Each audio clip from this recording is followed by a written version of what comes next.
السلام عليكم إن مرة labaad kusoo dhawaada youtube channelka anigu waa cilmi waxaan rabaa inaan sameeyo trade breakdown kaleeto maantii tradekan aad u qurux badnaa waxaan qaadanay shalay ayaan tradekan qaadanay waxaan shalay ka trade gareynaynay AUD USD sidaan u aragnay fursadda AUD shalay suuqii la qurux badnaa ani ahaanteyda so tradeka intaanan breakdown ku sameynin ka hor waxaan rabaa inaan tuso sida caadada ahayd inaysan ahayn capin ama aan iska saaran waxaa la lahaa ishee order limit iyo waxaas this is the before trade magaan qaadanayna waa kana this is the life sidaad wax walba aragtaan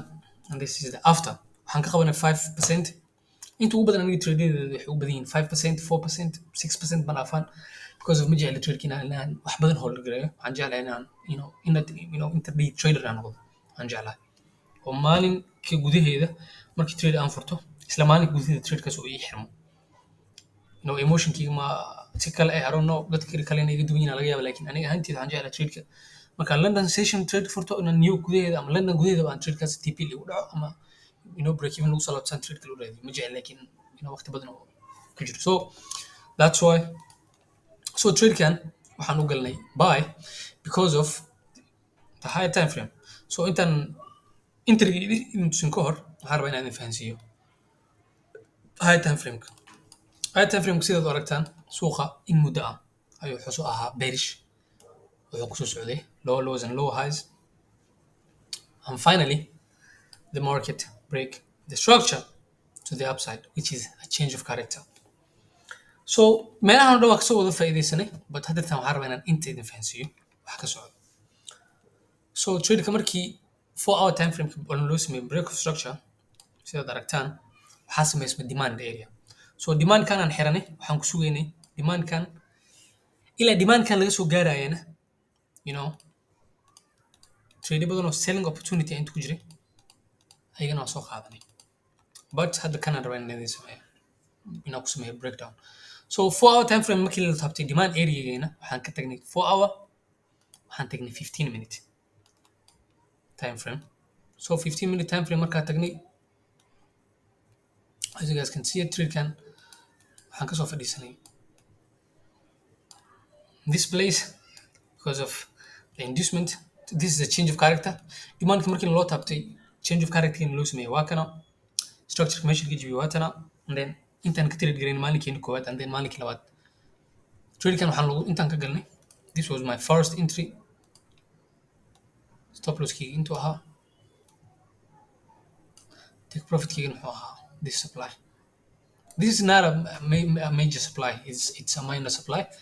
but still take profit aan loo isticmaali karaa so tradeki intaan ka gala maalinkii tradekii opportunity and waxaa dhacday in tradeko ii furmo ilaa la ii gaaray faa'iido ah 3.79% but anigunan ogeyn ayuu tradekii igu soo laabtay subaxii dambe break even ayuu igu dhacay markii anigii structurekan bala jibiyey horaa waxaa ka gala break even because of ruleskiga asaasa event markii structurekan la jibiyey because of liquidity mar walbo la qaato pullbackaas filan karnaa marka break of structure markii loo sameeyay aan aragnay break even aan galay break even kii igu soo laabtay subaxii dambe but markii break even igu dhacay maana sugin demand area aan la taabtaan arkay kadib swap of liquidity aan lagu sameeyay candlekaas kadib entry-gana labaad halkan ka furanay as you guys can see it waxaan ka qabanay 11.33% so 11.33% markaan ka qabanay kadib trading opportunity kale meeshaan ka aragnay sida the guys aragtaan waxaan waa stop loss aan loogu dhacay it's okay because of already waxaa meeshaan uga jeedaanba 11% 1% laga jaro waxaa waaye 10% so it's easy walwal badan igama isan furnay inaan trading kale waa qurux badan heli doonaan ogaa farahan ka qaaday and then high time frame-kii aan kusoo laabtay high time frame-kii markii aan kusoo laabtay ayaan sugay xoogaa kadib waxaan arkay in la qaatay inducementiga markii la qaatay kadib waxaan leeyahay marka give me something yacni cadday macnaha like confirmation see some opportunity buy ama waxaan ku gal so suuqa wuxuu sameeyey you guys can see it shirkan waa galnay take profitkeena loogu dhacay isagana you guys can see 4% ahaa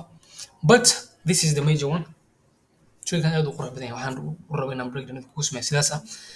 markii la qaatay inducementigan suuqa wuxuu sameeyey break of structure to the upside. So lugtaan baxday structure-kan jibis waxay noo caddaynaysaa inuu suuqu u socdo up oo bullish ah. Marka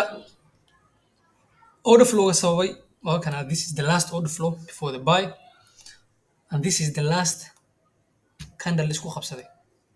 awoodda selling iyo buying-ka. So labadaba waa ku sugayay and then waxaa dhacday in markii dambe la imaado soo dhex galo order flow-ga in candle-kii demand-ka noo xirna mitigation lagu sameeyey kadib 3 minute time frame aan sii aaday. inta badan 3 minute aan jeclahay 5 minute inaan entry ka qaato ayaa nadiif ilaha. So waxaa dhacday inaan aragnay waxaan arkay in mitigation lagu sameeyey kadibna oo bilowday bullish structure. Bullish structure-kan wuxuu bilowday markii structure break structure-kan la sameeyey ama change of character sida taqaano guys. And then entry kood waa kan ahaa taniga kama aanan galin kan koowaad. entry kood waa kana but soo iga fakaday but confirmation kale easy batay dhibaato ma aysan jirin. entry-gana labaad ayaan waxaan ka qaadanaya halkan sidaad aragtaanba beforeka. entry-gana waxaan ka furnay halkan, TP-gana halkan bayno ahayd guys. And the rest was history. Beautiful trade, 5%. Trade markii aad trade gareynaysid trade ka qurux badan yahay oo kaliya ku aad isleedahay ku jam gareysamaysidna aad faraha ka qaadaysid waxaad noqonaysaa trader dhammaystiran. So guys waxaan kula talinayaa trade walba inaad ka trade gareysid trade-da A+ ka inkastoo adigu A+ trade ka trade gareynaysid xataa mararka qaar lose aad geli kartid, laakiin waxaan kula talinayaa trade-da aad isleedahay confidence badan aad ku dareemaysid quruxda badan aad ka trade gareysid. haddii midkood lagaaga qaato stop loss lagugu dhaco midka labaad khasarka saddexaad laga yaabaa inaad 5%, 6%, 10% inaad ka qabato. So guys Ramadan Mubarak. Trade-kan rabay inaan breakdown kugu sameeyo trade kaleeto fara badan oo idiin soo socdaan. waxaan rajeynayaa inaad YouTube-ka subscribe dhahdaan. waxaan rajeynayaa inaad booqataan Telegram-ka waxyaabo aad fara badan oo idin anfacayo ayaan kusoo gudbiyaa. waxa ugu muhiimsan waa forecast-iga subax walba aan soo dhigo weliba si bilaash ah wax lacag lagaga qaadanaynin ayaan soo gudbiyaa. marka guys assalaamu calaykum waraxmatullahi wabarakaatuh.